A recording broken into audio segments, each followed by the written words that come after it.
Hey all, it's Natalie for Spiegel Mom Scraps today, and I am making a large shaker for a scrapbook page. I have these photos of my son on a field trip. I think this is the oldest home in Tennessee.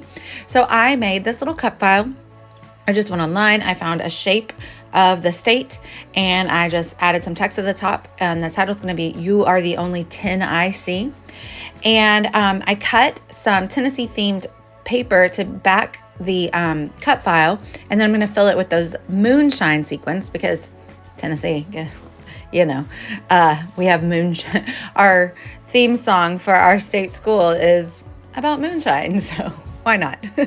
Plus, I love that moonshine sequin mix. It's so beautiful. They're just all like white or clear sequins, and they're so lovely. So I'm trying to find the best background paper, and I was kind of struggling because the Tennessee paper is kind of like a beige color, and so I couldn't do stark white, and then everything I put it on still seemed too busy, and I actually ended up landing on this paper. It is a little bit of an off-white tone to it, and it's like a ledger. So that's what I'm going to go with, and I decided that I'm also going to do a little bit mixed media around it. So I'm going to move everything off, and I'm going to add a little bit of clear gesso onto the background of this ledger paper, and it's by Simple Stories. The other side is a wood grain. So I'm using Clear Gesso by Dina Wakley. And now I'm going to work on my shaker while that dries. So I have the Spiegel Mom Scraps acetate sheets. And since I am going to back this cut file before I make it a shaker, I need 2 pieces of acetate because that backing piece doesn't fill the shape of the state properly. So I'm going to put a little bit of the clear acetate behind it, as well as in the front of the shape frame. You'll see what I mean here in a moment. So I'm cutting 2 pieces of acetate that fit inside of that shaker shape. And then I have my Big Mama foam roll, you can see over there on the right. And first I have the tearaway tape.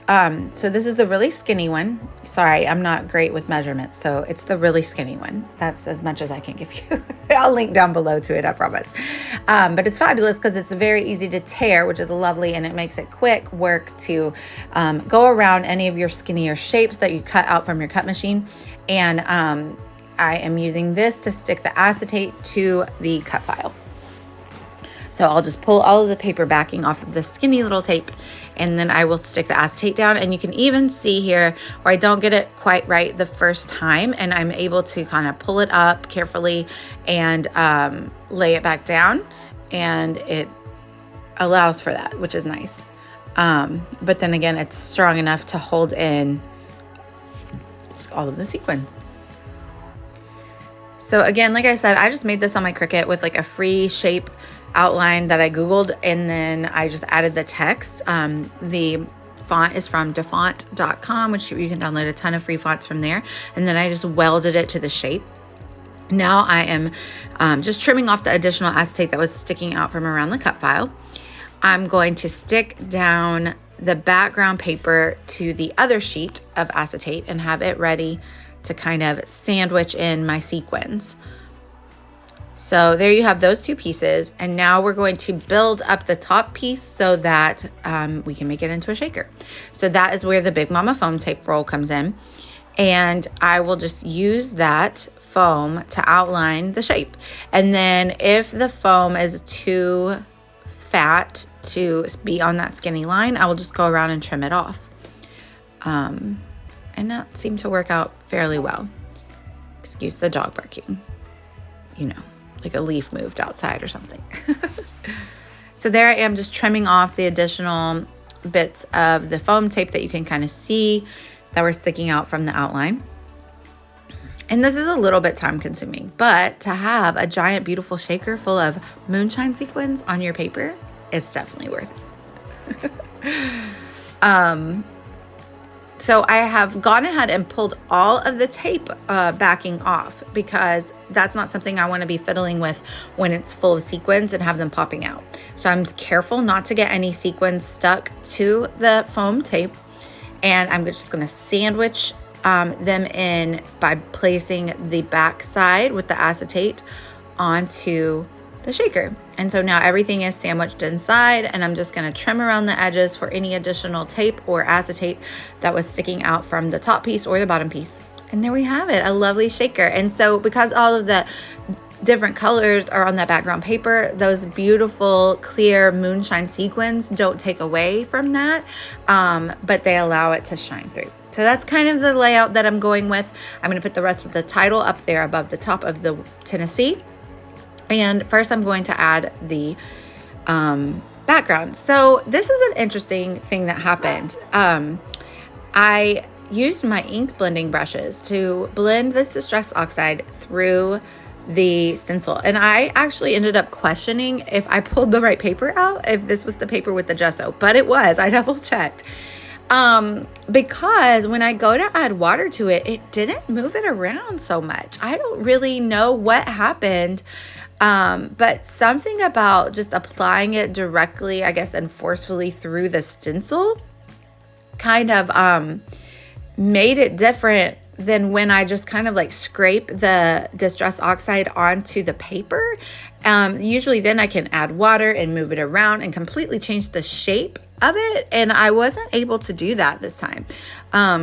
I'm no science guru, so if anybody knows why that happened, feel free to comment below. But I end up liking what I did, and it's fine. But it's an interesting thing what happened here. So watch.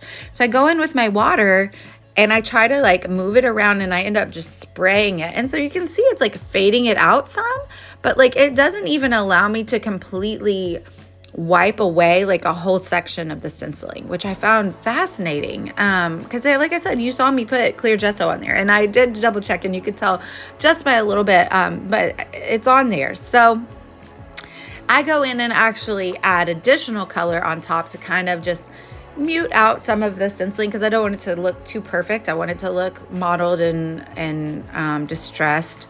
It's just so interesting to me. I'm not really sure what happened. So I kind of let the water move around the page, add additional ink colors to some splotches, and then I let that dry.